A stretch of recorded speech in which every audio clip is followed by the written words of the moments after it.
Hello, I'm Philip Stoughton. I'm here at Apex 2016 and I'm joined by François from Cogiscan.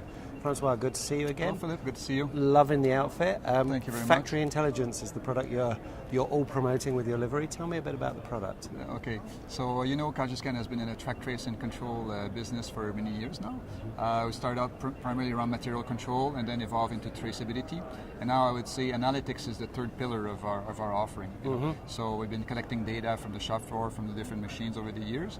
Now we're just expanding the set of data that we collect from these machines, and we basically coming up with new applications to leverage this data to allow manufacturers, operators and managers to know in real time what's going on the factory floor and make better decisions and take corrective actions more efficiently, essentially. Okay, and we're hearing lots of discussion about IOM, about Industry 4.0, Internet of Things, different discussions and where that sits with the different software layers. Where do you sit in that kind of infrastructure? I think Cogiscan has a unique position in the industry, and we see our role as being the connectivity layer. There's obviously many different machines, and some machine vendors have some software, some have a lot of software, and there's also ERP and MES systems that are available coming in from the top-down approach. And the problem is that there's no industry standard. I should say there's multiple industry standards, none of them that's used widely.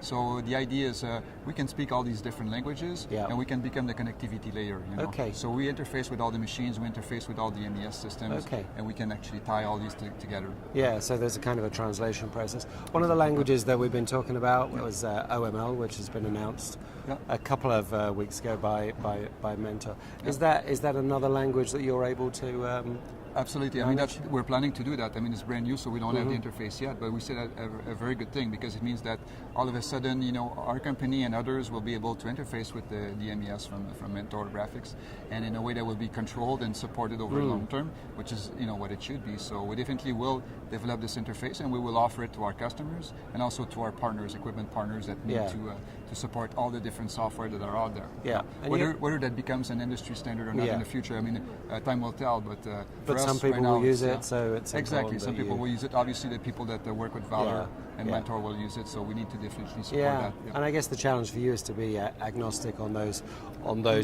different platforms and to deal with as many vendors as possible. You have a pretty broad partnership of vendors. Tell me about that. Yeah, it's becoming essentially our core business. I mean, of course, we do a lot of business with the end users as well, with manufacturers. But more and more, we see our role as being the connectivity company and also filling the gaps. So again, some equipment vendors, some software vendors want to focus on certain areas. For example, a lot of MES like to offer key functions, but they're not necessarily interested in doing the plumbing part, which is interfacing with each different machine. They can get that from us.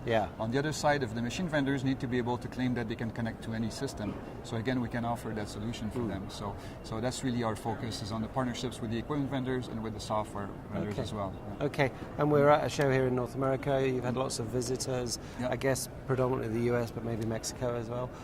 Have they been interested in this kind of Industry 4.0 as the next evolution of their business? Yeah, absolutely. And people see that. I mean, they're talking more and more about it, I guess, but a lot of people have actually taken real steps. And the way we look at it is that, yes, I mean, ultimately you can do everything connected with software in the factory. In practice, it's going to happen one step at a time, right? And the argument is, okay, today we should focus on the areas where we have a strong ROI, things like material management, traceability, analytics. Some of them are pretty obvious, and it's the foundation also for this factory of the future. The way we package our product is we have the TTC middleware, which is really the data collection layer.